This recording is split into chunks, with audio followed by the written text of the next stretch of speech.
Good evening, dear colleagues, dear students of Odessa Law Academy, National University, one of the leading institutions in the south of Ukraine. I would like to remind that our university is currently the bigger one in the south of Ukraine in terms of the number of students who are enrolled to different programs, including bachelor, master, PhD programs. So we really appreciate that our students are very dedicated for learning, and they attend lectures not only held in Ukrainian, but held in English. So on behalf of the president of the university, Professor Sergei Kivalov, vice rector of the university, Professor Andrei Neogodnikov, I would like to introduce my today's guest, Mr. Wojciech Przybylski, who is the prominent columnist, prominent speaker and analyst in European affairs, who is actually dealing with European Union politics, with the European Union affairs, and obviously he also covers in his media outlet Visegrad Insight. He covers all insights relating to, let's say, the relationship between Ukraine and the European Union. So we really appreciate Mr. Przybylski that today you join us to give lectures for students for the Law Academy. And also we are waiting for another speaker, Mr. Rainchard Kloucek, who is serving as Secretary General of Pan-European Union, the union which actually traces back to the beginning of 20th century after the First World War. And this union was a prerequisite to the European integration in terms of the promotion of ideas of European integration values, etc.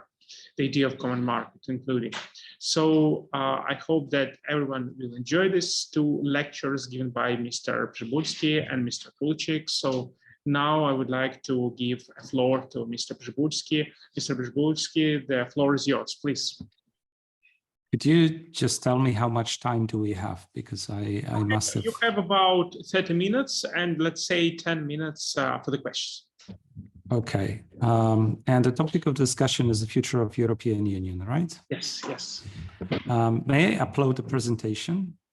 Sure. I would need to have this option enabled yes, in Zoom. Second. 1 second. Please try now. I do not have it yet, but maybe it will come in a moment. Okay. What I wanted to tell you about is our part of our discussion that we're having currently in Poland, but also across the European Union, that closely relates and closely monitors the development in Ukraine. In a way, you could say that the war that Russia started on Ukraine made the future of Europe accelerated. So in the context of the war effort in Ukraine, now many of the decisions, if not majority of the decisions about the European Union and the future of the common European project are being considered. And in that context, I wanted to tell you when it started, just about 10 years ago, when a particular concept of strategic autonomy started for the European Union, and how it was accelerated very recently, and what are the scenarios for the European Union because or in relationship to the war. Somehow the presentation is not moving forward, so I'll just. But maybe hope I will ask maybe if I could be a co-host of the meeting. Then, as a co-host of the meeting in the participant, and that's usually how you can upload. Yeah, let me try to figure out.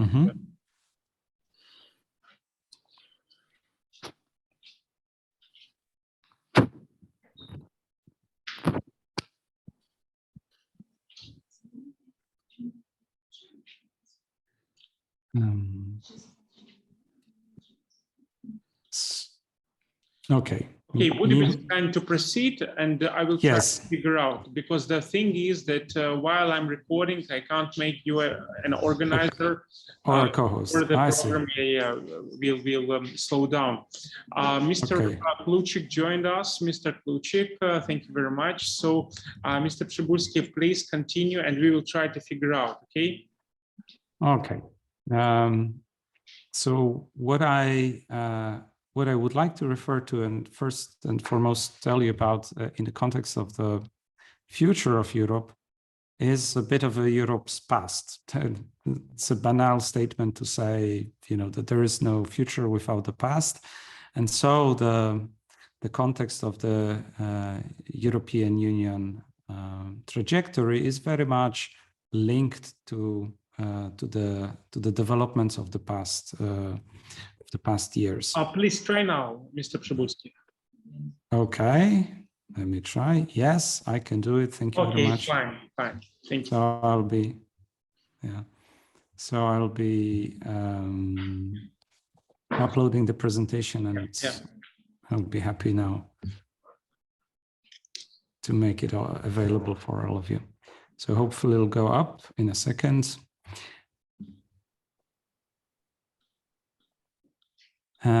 As I was saying, the future of the European Union project rests very much on, okay, I think we can skip presentation. I'll simply talk and focus on the conversation with all the students. European Union started, and to begin with, and we have to remember, as a peace project. And this is the underlying logic of the existence of a united Europe. For the first time now for 70 years, in the territory that European Union covers, and the common European integration project has covered after the Second World War, we do not have military conflict between member states, which is a completely new situation in terms of the history of the continent overall. I mean, going back century after century, the continent has been always tormented by conflicts between different political actors, let's call it like that. And the logic of integration started after a majority of those attempts to conquer and to dominate one another have failed, as Timothy Snyder puts it, mostly because the imperial projects have been exhausted. The countries of European Union previously pursued their ambitions as empires, as those who will project power and dominate the others. In the failing to do so in the First World War and then Second World War, the European Union was possible because it was a union of failed empires, of the empires that failed. And the dream of the common European Union peace project that was stipulated earlier by philosophers, visionaries, has been possible and has started. But that's just one way to look at the European Union today, because obviously this logic and this power drove the success up until 1989. But since 1989, European Union started to look towards the new future after the collapse of the two blocks from the Cold War. So we didn't have any more, I mean, the United States prevailed, but the USSR collapsed and imploded. And the driving logic of the European Union became the enlargement. Enlargement, not just for the sake of enlargement, but the European Union sought to and found its new way by becoming a transformative power, normative power.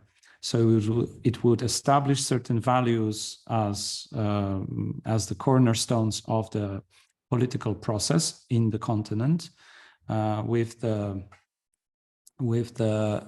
of course rule of law in the center of it, along with many other values that were the driving logic of transformation for the neighboring countries that were gradually invited and joining in the process since 1989.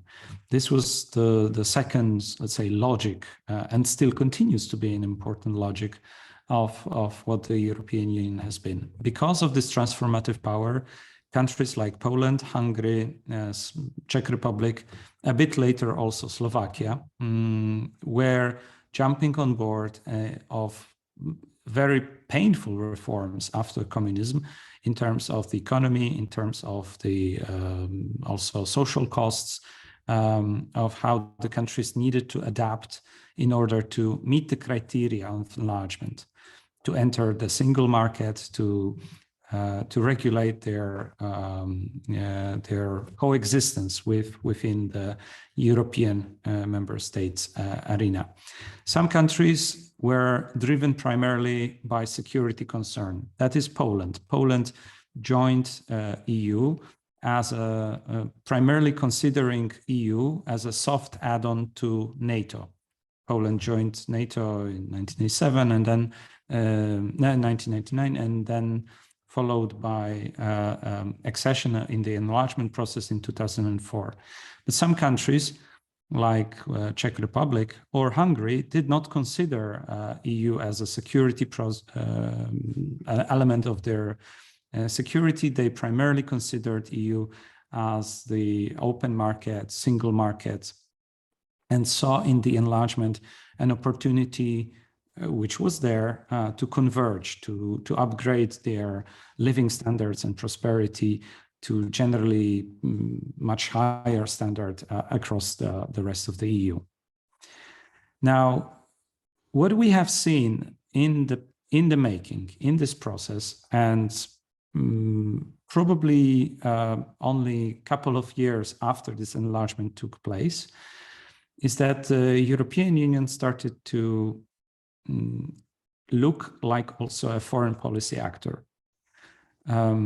It started to look around and see the challenges of the global, of the age of globalization to the existence of the EU, which the EU as institutions and member states were kind of blinded. Individual member states had their global strategies, and some of the countries engaged with the neighborhood on their own, but the EU was not built and did not have such a strong element inscribed into it.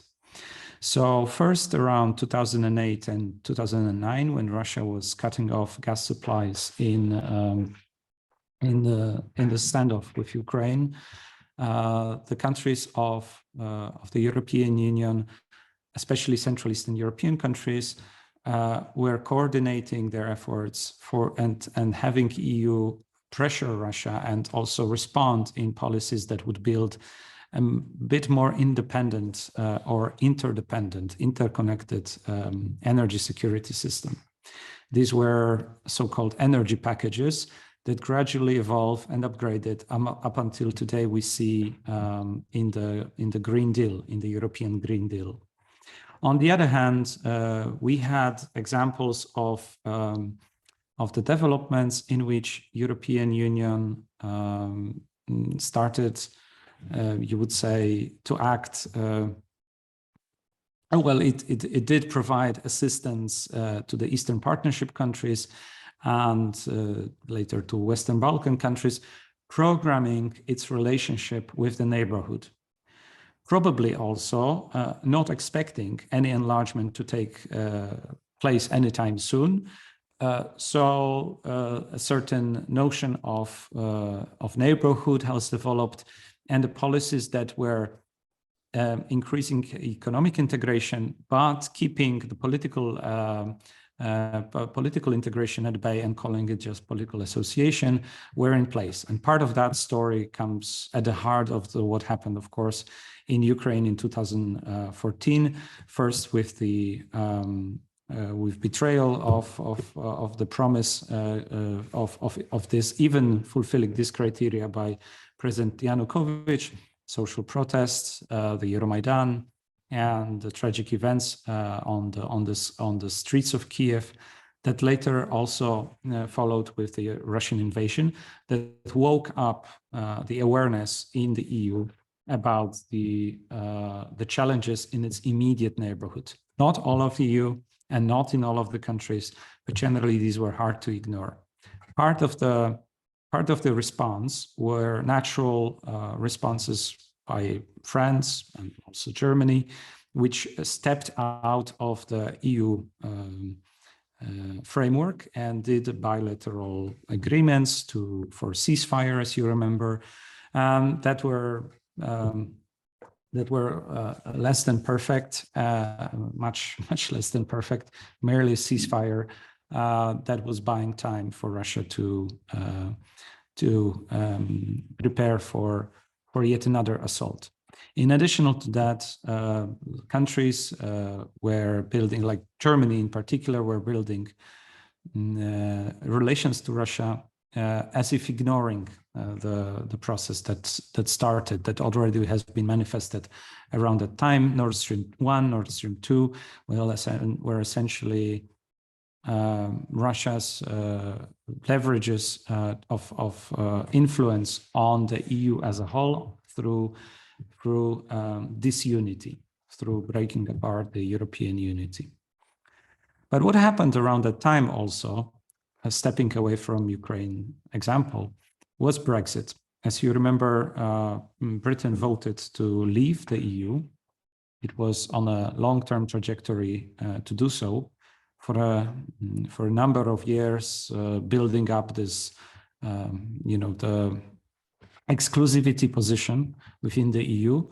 And quite unexpectedly for the British government that initiated the process, the Brexit referendum, instead of confirming a Remain option, turned into a full divorce. Now, why do I mention that? Because it seems like European Union lost its attractiveness. On one hand, if one of the most important country on in the project it's leaving, then it was definitely a shock and a signal that something was going wrong. But at the same time, if you look at how EU, so 27 countries, negotiated the divorce with one particular country, with one only foreign ministry and one united interest of the Great Britain, of the Foreign Commonwealth Development Office, that process have also shown that the EU can act jointly as a foreign actor, and quite successfully protecting its core interest, its single market interest primarily, and several other attached policies that left the Great Britain in much worse position than it hoped for, at least from the perspective of those who were conducting Brexit. That example of European Union building up its position as a foreign policy actor is yet another transformation. It's a transformative moment that I would call a strategic shift. And around that time, in 2013, European Union also started, so just a few years before Brexit, it started to discuss and then build up its common and defense policy around the concept of strategic autonomy. Strategic autonomy meaning, in broad terms, being able to act as a foreign policy actor on its own terms, without the necessity to rely in whatever resources or political decision making on the other countries. In the political discussion, this was primarily voiced by Emmanuel Macron, and that was misread to a large extent by Central European countries, which considered this as a typically French proposal of being anti-American. And because of security guarantees from the US within NATO and NATO presence in the eastern flank, the strategic autonomy was no fly, it was like going nowhere, especially for the countries that border with Russia. So Poland, the Baltics, but also to a large extent Czech Republic. But then what happened next throughout the years, because we're 10 years into that discussion, well, first pandemic started, a major crisis, and if anything pushes usually the political sphere for reforms, these are major crises. And the pandemic happened, where the EU acquired new tools and unprecedented tools, never seen before by the EU, to step in and to coordinate purchases and deliver for smaller countries as much as for the bigger countries of the EU, vaccine response and later vaccine relief. It started to have a common debt. So the countries of the EU in 2019, kind of during pandemic, started to agree on the budget, and this budget has included, because of the pandemic, during the negotiations, it started to have the next generation EU, so-called recovery resilient funds, which is based on money the EU now borrows from external institutions, financial institutions. So currently the EU acts also as any country would act by issuing bonds and producing debt and becoming a credible international organization entity. With the war in Ukraine, with the beginning of the invasion, Europe was thus a little bit better prepared than in 2014, this year, to initiate a couple of organized and coordinated action. Part of it was being able to issue altogether 5 billion euro for arms exports. So weapons are being exported with those money that were raised by the common EU budget. This is unprecedented decision. It's not enough in order to support Ukraine overall in the military effort to repel the invasion, but it is a remarkable achievement in terms of European integration, because never before EU was deciding, remember, from peace project to a foreign policy actor, to actually help neighbor in the war effort, in something that steps clearly out of the comfort zone of the initial decades of the European integration. It also made an important decision next to sanctioning Russia in an unprecedented way, in targeted and broad sanction way, which is becoming more and more effective as the EU also learns how to implement and to monitor the sanctions. But more importantly, and most importantly, it made an unprecedented decision for the enlargement in the future of Ukraine, giving the perspective of enlargement to Ukraine, and opening accession talks in terms of negotiations with North Macedonia and Albania, countries that were in a limbo before, but the EU decided that in the context of the war, of the invasion by Russia on the Ukrainian territory in 2022, these are logical steps to defend EU as a whole. So the enlargement logic became now not a normative logic of just transforming those countries, but next to this impulse of transforming, rule of law, establishing better legal framework in the countries that are to become later EU members, it made also a very strategic decision driven by security and defense consideration that hopefully will project on the future of the EU project overall. Now, I'll be closing my initial talk to open up for your question and comments. So I hope you'll have your input here by saying that the future of EU doesn't need to be very bright. It doesn't have to be all roses. We have just released scenario-based reports, part of our long-term project to look for scenarios for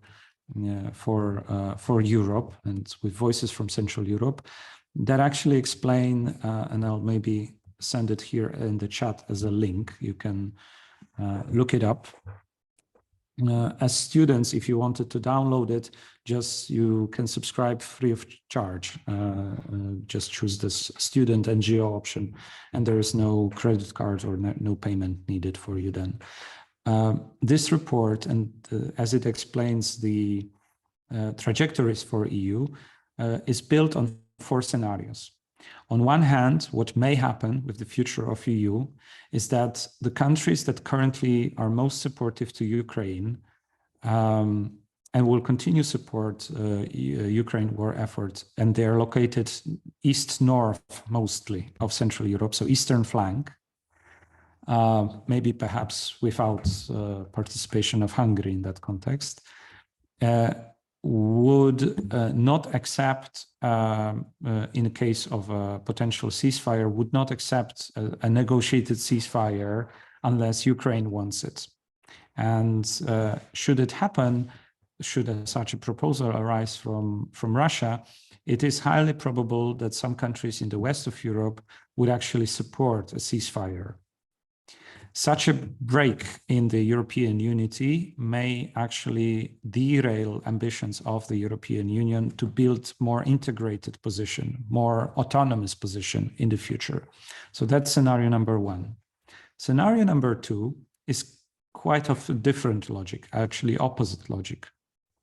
Because of the war effort and continuous war effort, and considering Russia for many, many years to come, if not invading the territory of Ukraine, then creating disturbance at best, or projecting terrorism, or shooting, just like we have in Israel with some terrorist states, continuously trying to undermine the sovereignty of Israel. There is going to be a continuous effort of unity in Europe to support Ukraine, with more countries joining integration process, as we just discussed a few of them, driven by the need for security, and also the need to provide common security. On this ground, we may see Great Britain being more and more integrated in the activities of the European Union, because they are committed to supporting Ukraine. And that goes hand in hand and is united within NATO framework, but is also becoming more and more united in the context of all of the EU.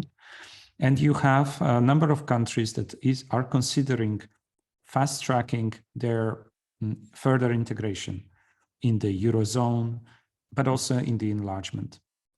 So that is a scenario number 2, more positive, you would say, that doesn't produce an ultimate final outcome of integrated Europe, but is creating something of a patchwork. That's how we call it, European patchwork.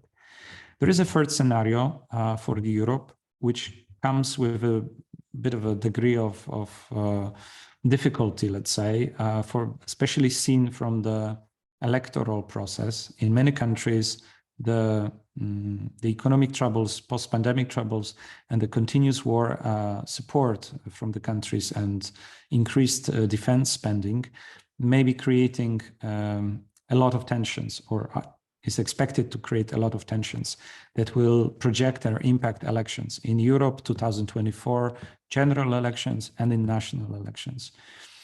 In order to mitigate those risks and not to allow for the radical forces to build up, there are already attempts to answer to these problems by addressing social needs, or producing social policy support from European Union, just like during the pandemic. One of the proposals that came last week from the Commission is to support, to bring, post-pandemic relief in terms of psychological support.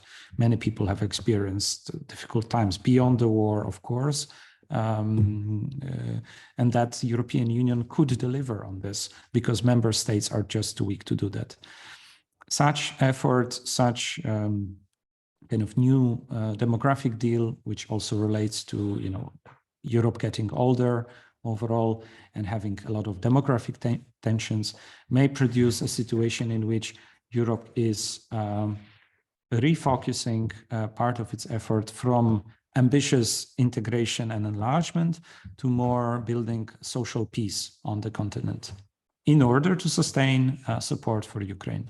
And the fourth scenario that we call it, be careful what the EU wish for, is just putting a cold bucket or ice bucket on the heads of those who want to open up the process of the European Union, meaning opening up the treaties, reforming it. There are many talks about increasing powers of the parliament, in changing the decision making about foreign policy of the European Union, which currently requires that all members vote the same in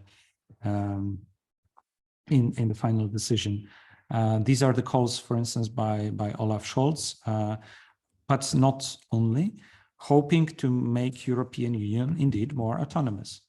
Now, there are voices coming from Central Eastern Europe that say, well, great, but hold your horses, be careful what you wish for, because in the context of war, a lot of volatility, once the process is open for change, it may be hard to stop it. It may be also, to conclude it, the process of opening treaties, opening the discussion on the reform, if it is unfinished, or it gets new member states on board and the design is not complete, it may create a lot of mess. So instead of, so the recommendation also coming from such a negative scenario is to think of the ways in which EU can be reformed, but without undermining checks and balances that currently has been worked out and existed. I think I can stop here outlining a couple of these scenarios and open up for questions and any comments you might have. Thank you very much, Mr. Przybylski, for this very interesting lecture, and we have time for 2-3 questions. So please, dear students, if you have any question, please, you're welcome to pose them. Do you have any question? Okay, then I will ask you, Mr. Przybylski, a question. Probably heard about statements which were actually delivered by Minister for Foreign Affairs of Ukraine, Mr. Kuleba, who is a strongly supporter of the very close union between Poland, Ukraine, and United Kingdom, due to the fact that Poland and United Kingdom, they were extremely generous, extremely supportive for Ukraine fighting Russian aggression. We know that United Kingdom is now out from the European Union, and there is no opportunity to form a close union within European Union according to the enhanced cooperation provision which exists under the framework of the treaty establishing Treaty of Functioning of European Union. So how do you foresee the possible union between Poland and United Kingdom, bearing in mind that United Kingdom is now out from European Union? Yeah, that it is out of the EU. Mm-hmm. Yeah. As I said, that ambition to create some sort of common political entity is not going to fly high. This is not going to be yet another union of any sorts. But the countries, especially we can see that in the case of Poland and Ukraine, are searching for ways to harmonize the legal systems and to offer public services to one another in terms of individual citizens and businesses, expecting that in time it will be only moving closer. This is all in the framework of the European Union. Now, the British component comes here with London being interested of actually coming on board and coming back to Central Eastern Europe with not only security, but looking for opportunities to invest, to provide space for dialogue, and probably keeping its options open in the long term for further European integration, or I would call a reversal of Brexit. I cannot imagine anything immediate happening in a scope of, I don't know, issuing travel, common like open space for travel, apart from what has been already decided, and that you can travel indeed as a Ukrainian citizen freely in Poland. And I'm not sure on the details of Great Britain, but I think there are also some ways that make it easy to travel back and forth. Mr. Przybylski, I'm very grateful to you that you spent your time to give this lecture for the students for the Slow Academy. I really appreciate your time and efforts. For students, would like to remind that today we hosted Mr. Wojciech Przybylski, who is serving as the chief editor of the Visegrad Inside, very popular, let's say, media outlet in the European Union. Thank you very much, and I hope you will join us in the future as well. And later, I will send you the recording from this lecture. So thank you very much. Thank you. Thank you, and I'll say goodbye now. So, Slava Ukraini. Героям слава. Thank you very much. And now I would like to introduce our second guest. Mr. Rainchard Kloucek, who is the Secretary General of the Pan-European Union, which was founded in 1922. So basically 100 years anniversary date will be in the fall of this year, in the late November. And Pan-European Union is really a great organization. And I'm very honored to know Mr. Kloucek personally. We met with him in Kiev before the war, and I hope that soon we will meet either in Kiev or in Vienna with Mr. Kloucek, and or in Odessa with Mr. Kloucek, because really it's very important that Pan-European Union is a very active organization. Even Pan-European Union has a division here in Ukraine. So we strongly encourage students to go to the history of Pan-European Union to learn more about it. And now I would like to pass the word to my great friend, to the great expert and great civil activist, Mr. Rainchard Kloucek, Secretary General of the Austrian Division of Pan-European Union. Please, Mr. Kloucek, the floor is yours. Thanks a lot. Thank you very much, Mr. Katzin, for this friendly introduction and the invitation to this lecture about the Pan-European Union. Sorry for being a little bit late in the beginning. I thought you would send me a link, but on the poster you had all the details to enter the meeting, so it took some minutes for me to know what I have to do. What I will try is to give you an overview about this organization. How was it founded? When was it founded? Why was it founded? And what are the goals of this Pan-European Union? It was already mentioned, it was created in the year 1922. 1922 was 4 years after the end of World War I. And the end of the World War I was the end of the old European order, or it was not only a European order, but it was also somehow a world order. You had big empires like the German Empire, the Austrian-Hungarian Empire, the Russian Empire in the east, and some smaller states in the west and in the southeast, like Serbia, etc. And these big empires disappeared somehow, especially the Central European power, the Habsburg monarchy, was split up in small so-called national states, but any of these national states had minorities which were speaking other languages. So you had a lot of revanchist ideas, at the same time a lot of economic problems. Any of these new countries tried to export its economic problems by protectionism and made it worse.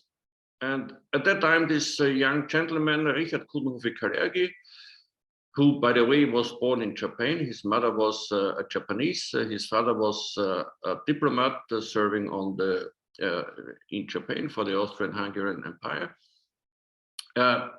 He developed this idea of creating some kind of unification process in Europe. He called it Paneuropean. And the analysis he made was not only that we have a lot or had a lot of economic problems and revanchist ideas in Europe, but also the fact that his prediction was that if Europe does not unite, we will have another big war, which will be much worse than World War I has been. He called it the future war, which then, as you know from history, was World War II. So his idea was based, I would say, on a geopolitical approach. He wanted to make it possible for Europe to be visible as a political unity on the stage of world politics, because all these small national states would have no power and they would be dominated by other powers, like, and he named at that time the United States of America on the one side and the Russian Empire or Soviet Empire at that time on the other side. So this geopolitical approach had, as I would say, three pillars. The first pillar was that Europe needs some kind of European foreign policy, not to be dominated by other countries. The second pillar was security policy, to avoid being dependent on others in this respect, and also to be sure that there will be no other war between European countries. And the third pillar was what we now would call the so-called internal market. So free trade zone all over Europe, a response to the protectionist and closed borders all over these small national states in Central Europe. This was the three pillars of his geopolitical concept. At the same time, he already suggested a European currency, which he said existed at that time because we still had the gold standard. So in his opinion, there was already a European currency existing based on the gold standard. It was just different denominations of these gold standards and some kind of, he called it a court, some kind of European court. We now have it as the European Court of Justice in the European Union. And what is also important to mention on this concept of Paneuropean, Kloucek was a gentleman who was strictly for the personal freedom, personal liberty. So free citizens with self-responsibility in a free society, the rule of law, free market economy. He once wrote an article, an essay about the soul of Europe and defined the freedom, liberty, personal liberty as the core value of the European soul. He developed this idea, published an article in November 1922 in a paper in Berlin and in the Neue Freie Presse in Vienna, tried to convince politicians to work on this idea, and had to realize that politicians were very friendly to him, but nobody wanted to be the first one who makes the step to create this kind of European unification process. So he himself started a movement, an organization, found a lot of intellectuals, writers, and also some politicians who supported him. The Austrian government allowed him to have open an office in the center of Vienna, in the Hofburg. And in 1922, he held the first Paneuropean Congress in Vienna with about 2,000 participants from all over Europe. It was very interesting because at that time, you also had a visa regime. And with the invitation to the Congress, it was possible to move freely to Vienna within Europe. One very important supporter for Rainchard Kloucek was then Aristide Briand, the Minister for Foreign Affairs of France. And Aristide Briand delivered a speech at the League of Nations in Geneva in 1922, where he proposed to create some kind of unification for the European countries with some kind of success, but the problem was that his counterpart in Germany was also very friendly to this idea of European unification. The German Minister for Foreign Affairs, Gustav Stresemann, died. Briand was kicked out of office. Some years later, Hitler came to power in Germany, and it was clear that from now on, the biggest danger for Europe would be this new dictator ruling Germany, whose policy was clearly a policy into a new war. Therefore, and Kudova Kalergi was somehow Austrian by his origin, he clearly saw that the independence of Austria would be crucial for the further development of Europe. So in case Hitler takes Austria, this would mean that a new war would start in Europe. He was right with this analysis. He himself left Austria the day or in the night when the Germans started their invasion and occupied Austria, went to Switzerland and then to the United States of America, where he closely started to cooperate with Otto von Habsburg, the oldest son of the last Austrian emperor, who was also in exile in the United States. Both of them were working for the restoration of Austria as an independent country, independent from German occupation, working against Hitler, but at the same time also working against the new power in the East, which was raising up Stalin and the Soviet Empire. And at the same time, they tried to convince the Americans to establish some kind of united Europe when the war would be over. But you know from history what happened. Europe was divided into two parts, the Western Bloc, a free part of Europe, the Eastern Bloc, under the rule of the Soviet Empire. And at the same time, we had a,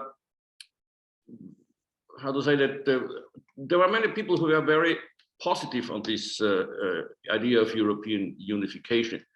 So new organizations emerged like the European movement. Winston Churchill delivered his speech in Zurich, 1946, where he spoke about the creation of some kind of United States of Europe, but without Great Britain. That's what he said. Duncan Sandys, his son-in-law, then held a big congress in The Hague, 1948, where all these pro-European organizations were united, but because of the Iron Curtain, there was a big difference between some of these organizations. There were the so-called Realpolitiker. These were those who accepted that there is an Iron Curtain and this is part of the eastern part of Europe is now part of the Soviet Empire, so don't care about them. And in the Pan-European Union, there was, we had another approach and we said, okay, there is an Iron Curtain, but this Iron Curtain cannot be accepted. It is there. We have to overcome this Iron Curtain. We have to fight for the freedom of the countries, nations, people in Eastern and Central and Eastern Europe. Otto von Habsburg, I mentioned that Kudova Kalergi and him, he started their cooperation in exile in the United States, then became one of the vice presidents of this Pan-European Union, and he created the slogan, Paneuropa is all of Europe. This was clear for us from the beginning that the process of European unification has to be open for any European country.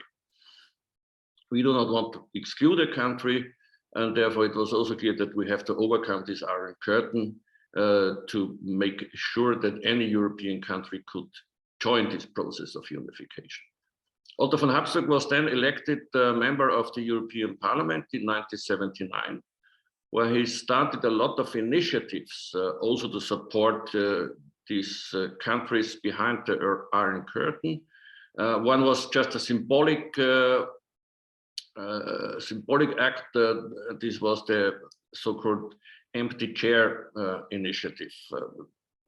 Very simple. In any discussion about the countries behind the east of the Iron Curtain, an empty chair should be in the room, a symbol that all these people and countries belong to Europe and should have the right to join the European unification process.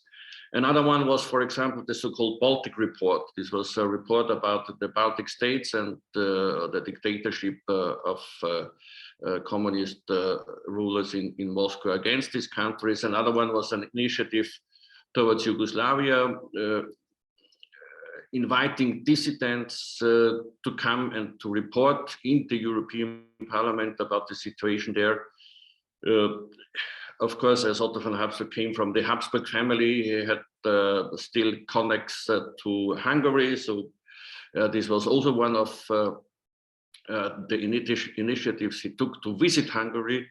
And in one of these visits in Hungary in spring of 1989, he developed this idea of the so-called Pan-European picnic. I don't know if you ever heard about it. This was a picnic on the border between Austria and Hungary on August 19 in 1989. The simple idea was that the border would be open for participants from Hungary and Austria to come together for a picnic. So to drink a glass of beer and have, I don't know, something to eat and speak together and have a nice afternoon. The outcome of this picnic was that a lot of people from so-called German Democratic Republic, so the eastern part of Germany, made their holiday in Hungary, and they heard about this picnic. So they came, and they did not come to have a glass of beer or whatever to eat.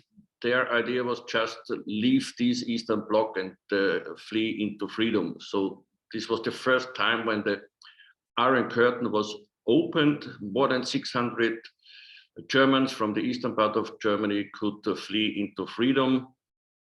And yeah, you know history, you know that in September, Hungary finally opened the border. In November, the Berlin Wall fell. In 1990, the German unification and this new process, as it was mentioned in the lecture before, of enlargement policy, with the big enlargement for 10 new countries in the European Union in 2004, most of them from Central and Eastern Europe, so former Eastern Bloc countries, former socialist countries who could develop their own sovereignty, and later on then Bulgaria and Romania, and finally also Croatia. Paneuropa was strongly supporting this process of enlargement. We did a lot to convince politicians that we have to move forward with this enlargement process. We are in favor of moving forward with this enlargement process now. For example, the so-called Western Balkan countries, which, by the way, got the promise to be able to join the European Union already in 2003, the so-called Thessaloniki meeting, where the European Union promised them to join the European Union, 6 countries, and you know they are still out of European Union. They are still waiting for their chance to be accepted as full members. There is just one country, two countries which have negotiations. This is Serbia. Very tricky situation because Serbia at the same time is very friendly to Moscow, Russia, Putin, but also to China. Montenegro is negotiation. Macedonia is waiting for the start of negotiations since 2005. They got the candidate status 2005. At the same Albania, we had to face the fact that there have been a lot of blockades driven by national interests. You know the story about Greece and Macedonia and the name, and they had to change the name, and now it's North Macedonia. Then Bulgaria came and blocked Macedonia, then France blocked Albania and Macedonia, and so on and so forth. A lot of national egoism which is coming up in Europe, And somehow, and this is a little bit of critics on policy in the capitals of many European countries, that they lost this vision of what this European unification process is about. Just to give you one example, which might be interesting. In the 70s, Greece, Portugal, and Spain were accepted as new members in the European Union. Well, at that time, it was not the European Union. It was the European Economic Community. These three countries had somehow military governments, dictatorships before that. And it was the clear goal by the states of the European Economic Community to make it possible for these countries to join, because they wanted to create the process of democratic development in these countries.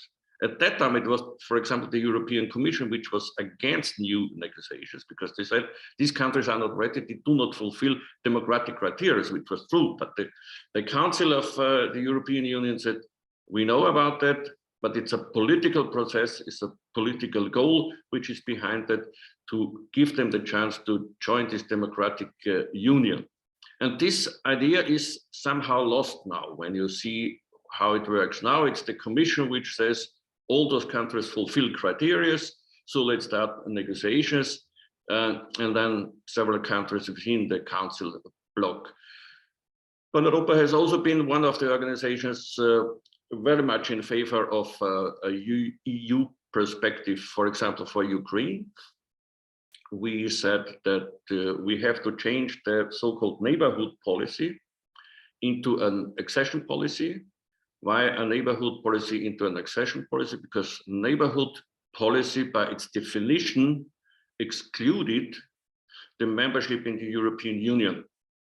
I don't know if you know about that, but this was the status quo for all these countries in the so-called Eastern Partnership, and this neighborhood policy was not accession policy. And we said Ukraine is a European country, and therefore, as we say, any European country has the right to join the European unification process.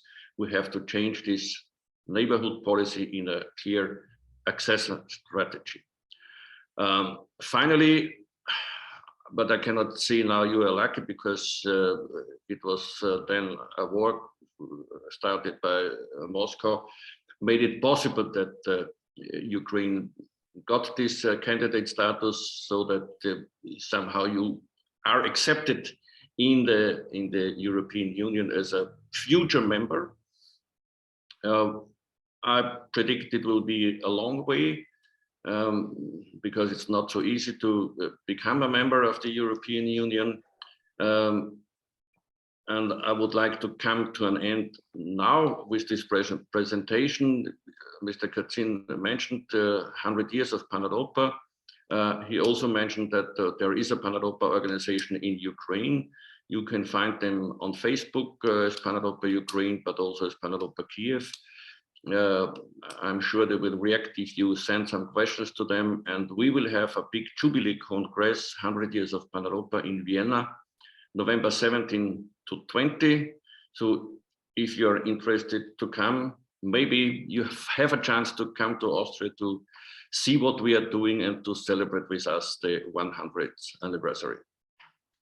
Thank you very much, Mr. Kloucek, for your very interesting presentation, for your very interesting deep analysis of the current situation and history, past everything actually linked to one to another, and obviously to find answers for the challenges we have now in the present. We have to look precisely to the past.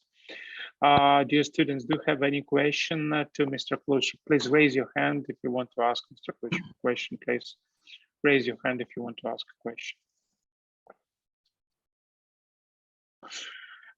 Okay, while students are thinking about asking a question, I will, let's say, abuse my position and I will ask you a question. Mr. Kloucek, today, obviously, I think everybody saw on the news spot that Russia which is basically an invader state, a state which made a huge assault towards Ukraine by occupying, annexing parts of Ukrainian territories. Obviously, Russia is an aggressive state. So Russia declared officially that it is going to organize some fake initiatives on the occupied territories. So basically, Russia is going to violate another time international law by declaring these faked referendums. So international community, United States of America already declared that in case Russia will try to initiate these fake referendums, then Russia will receive a very harsh reaction, probably a new portion of very harsh sanctions. What is going on to be with European Union? How European Union will react? Because we see that even though Russia occupied part of Ukrainian territories, even though Russia brutally invaded part of our country in 2014, and now in the February of this year, on 24th of February, still some European states, they are trying to, let's say, lie on Russia, like Hungary, like some other states. So what will be the position of European Union? It will be possible for European Union to generate, let's say, a single position towards or against Russian aggression. What is, let's say, what is mood in Europe among the elite, and what do you think European Union is going to do to, let's say, make a strong, clear response to another example of violation of international law by Russia? I cannot imagine that any European Union country could accept such a referendum, as they call it in Donetsk or Luhansk. What is it called? People's Republic. Even Orban, I think, will not say, okay, this was a free decision by people there, and they have always been Russian, so they just want to join Russia. I cannot imagine that that will happen.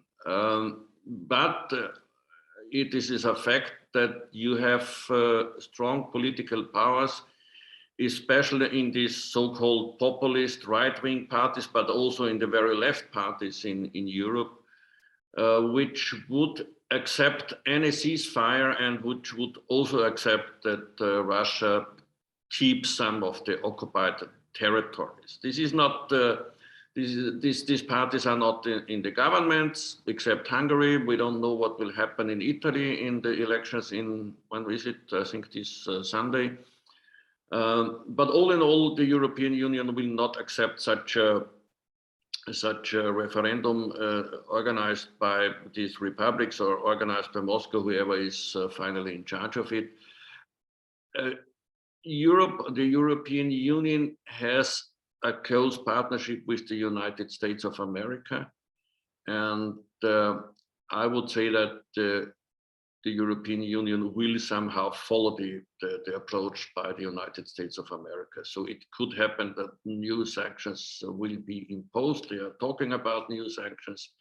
We will see what happens. It's not easy to predict anything, but what I think we can exclude that the European Union would accept such a decision. Thank you very much, Mr. Kloucek. Hoping for, let's say, very solid response from European Union or against another violation of the international law by Russian invaders.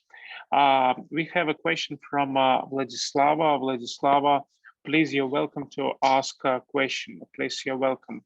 Yes, first of all, thanks for the lecture. It was really interesting. And you said that European Union can accept all the countries of Europe to be the member in the Union.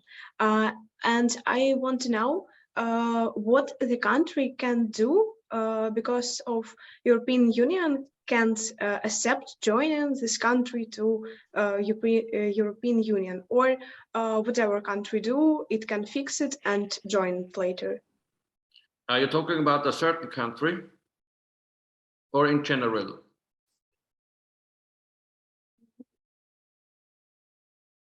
Are you talking about specific country, or you're just asking the theory of the question?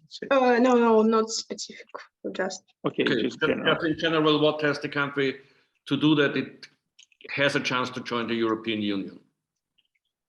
Okay. So, when you know that there are these criteria, these so-called Copenhagen criteria for countries which want to join the European Union, which means a free market economy, democratic standards, etc., etc. The second step is write a letter to Brussels and ask for a candidate status. That sounds very easy. But the point is, and that's why I explained our approach, changing neighborhood policy into an accession policy. Countries like Georgia are still in the neighborhood policy. They are not in a status of being the candidate status of the country.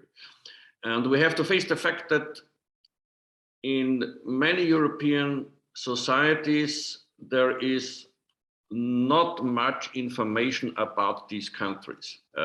You have to face the fact that up to 1989, all those countries were behind an iron curtain. So our information, and I grew up in this time, all those countries for us was part of Russia, and Russia is still somehow dominating the narrative.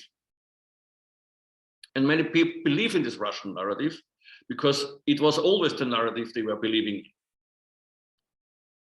So the consequence for me is that these countries, and this is what I also tell all the friends from Ukraine, we need much more information about your countries.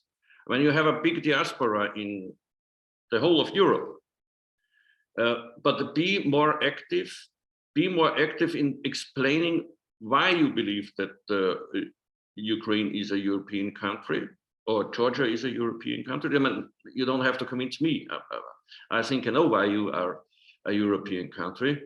But this information policy is crucial to get the majority of people who would stand behind the decision to give you a candidate status. I mean, the war against Ukraine, it was a clear sign that Putin did not only start a war against Ukraine, well, it was already started in 2014, I know, but it is also a war against the free world, and you are defending the free world. So you are in the lucky position that you don't have to explain what you are doing for Europe now, because everybody can see it. Yeah? But I hope this war will be over somewhen, and then all these little steps of bureaucratic movements will start and will cause troubles. And therefore you need a strategic communication and information policy to explain why you are European countries. And of course, in the countries itself, you have to make reforms. Let's talk about things like corruption, rule of law, etc., etc. This is the job you have to do, and I think, as far as I can see it from my visits to Ukraine and talks to Ukrainian people, you have a young generation which knows what kind of reforms are needed. You have a vital civil society in Ukraine. I don't know about Georgia or Moldova, if it's the same there, but this is a good basis for communication and for making pressure to make reforms in your countries. Mr. Kloucek, thank you very much. The students do have any other question to Mr. Kloucek? Okay, if not, Mr. Kloucek, thank you very much for your interesting presentation, for your time. dedication. We really appreciate having you here giving a lecture to students of Odessa Law Academy. We hope that in the future you will come to Odessa, you will come to see our university. Again, we are leading Ukrainian university in the south of Ukraine, so please, you're welcome. And also on behalf of the president of the university, Mr. Sergey Kivalov, I have a privilege to invite you to celebrate 25th anniversary since the establishment of our university, which will be in the beginning of December. You will be issued an official invitation. So thank you very much, Mr. Kloucek, and thank you very much, dear students, that you were with us today during 1.5 hours of lectures. So thank you very much, and have a nice evening. I have to thank you for the invitation, not for the information, for the invitation. It was great as always, and yeah, Slava Ukraini. Героям слава. Thank you very much.